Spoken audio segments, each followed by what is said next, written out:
ഭർത്താവ് ഇരിക്കെ ഭാര്യ മരിക്കാതിരിക്കാൻ പ്രത്യേകം പ്രാർത്ഥിച്ചുകൊണ്ടിരിക്കണം നമ്മൾ ഓരോരുത്തരും. നമുക്ക് ദീർഘായുസ് ഉണ്ടാവട്ടെ, അതിനപ്പുറം അവർക്കുണ്ടാവാൻ വേണ്ടി നമ്മൾ ഉയർന്നുകൊണ്ടിരിക്കണം. എന്തേ കാര്യം? ഒരു ബൾബ് ഫീസ് ആവലല്ല, മൊത്തം കറണ്ട് അടിച്ചു പോകലാണ് ഭാര്യ മരിക്കുക എന്ന് പറഞ്ഞാൽ. വാപ്പ മരിച്ചാൽ ചിലപ്പോൾ സിറ്റൗട്ടിലെ ബൾബ് കിടയിരിക്കും. കറണ്ട് കുറ്റിയോട് അടിച്ചു പോകലാണ്. ഭാര്യ മരിക്കുക എന്ന് പറഞ്ഞാൽ, കുട്ടിയുടെ ഉമ്മ മരിക്കുക എന്ന് പറഞ്ഞാൽ, ഭർത്താവ് ഇരിക്കുക, അത് വല്ലാത്ത പരീക്ഷണമാണ് മക്കളെ സംബന്ധിച്ചും ഭർത്താവിനെ സംബന്ധിച്ചും. അപ്പൊ ഈ യാത്ര അവസാനം വരെ ഒന്നിച്ചു പോകണം.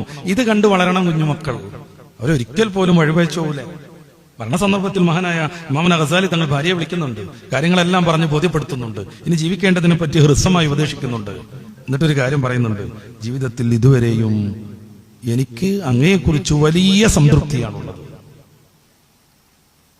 എന്റെ മനസ്സിന്റെ ഉള്ളിൽ ഏതെങ്കിലും ഒരു സന്ദർഭത്തിലെ ചെറിയൊരു നീരസം ഇല്ലേ.